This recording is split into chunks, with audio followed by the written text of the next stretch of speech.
Los liberales clásicos no creen, en general, hay distintas discusiones en esto, pero en general no creen que la riqueza tenga algo que ver con la libertad. De hecho, hoy día lo vamos a tener en el debate después, pero la idea de que la riqueza es la fuente de la libertad, que se suele decir los pobres no tienen libertad, por ejemplo, se suele decir que los que no tienen ciertos medios no tienen libertad, o tienen una libertad puramente formal. Bueno, esa idea es más propia del marxismo que del liberalismo. Aun cuando hay corrientes que hoy día se denominan liberales, como Amartya Sen y otros pensadores, que sostienen que tienes que tener ciertas capacidades básicas para perseguir tus fines, de lo contrario no eres libre. Bueno, el liberalismo clásico no cree en eso. El liberalismo clásico cree que poder y riqueza es una cosa y pueden ser deseables, nadie está diciendo que no, y que libertad es otra cosa.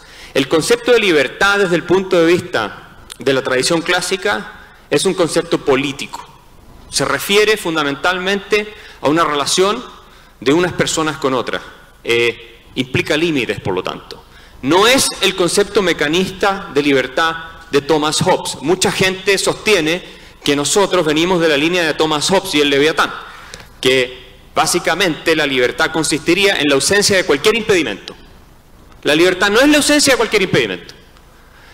Desde el punto de vista de esta tradición, la libertad es la ausencia de coacción arbitraria por parte de terceros, que es otra cosa. Hobbes pensaba que si tú en un camino te encontrabas con una roca que no te dejaba pasar, tenías una restricción a tu libertad. ¿Ok? Porque tenía un concepto que él había tomado de las leyes de la inercia de Galileo de libertad. Ustedes saben que las leyes de la inercia de Galileo proponen que un objeto se seguirá moviendo hasta que otro lo detenga, ¿sí o no? Bueno, ese es el concepto mecánico de libertad que inspira la obra de Hobbes. Pero John Locke, que es el padre del liberalismo clásico desde el punto de vista de la filosofía política, lo que dice es no.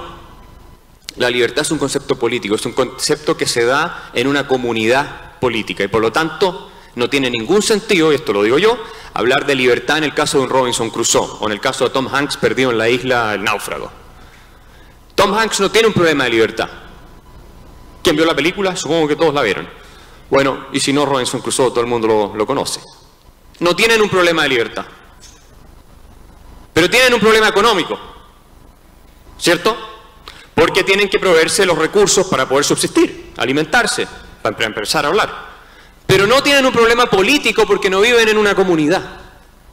Por lo tanto, no tiene sentido hablar de libertad en la tradición liberal en el caso de Robinson Crusoe o de Tom Hanks perdido en la isla del náufrago.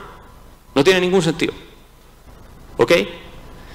Y esto es lo que muchos críticos del liberalismo no entienden, porque confunden el concepto de libertad con el concepto del poder efectivo de conseguir tus fines. Y de hecho, un filósofo americano, John Dewey, que es más bien de izquierda, progresista, definía la libertad como el poder de conseguir tus objetivos.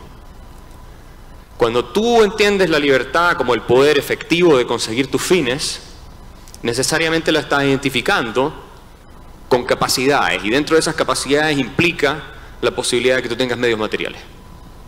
Entonces la promesa socialista es: yo los haré libres en la medida en que yo les voy a proveer a ustedes de bienes materiales, porque obviamente el rico tiene más libertad porque tiene más opciones que el que tiene menos.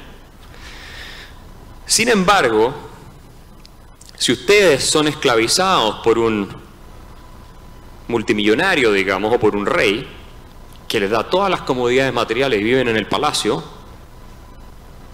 son menos libres que una persona que vive en el campo, muy pobre, y que dentro de los escasos recursos que tiene puede elegir qué fines va a perseguir.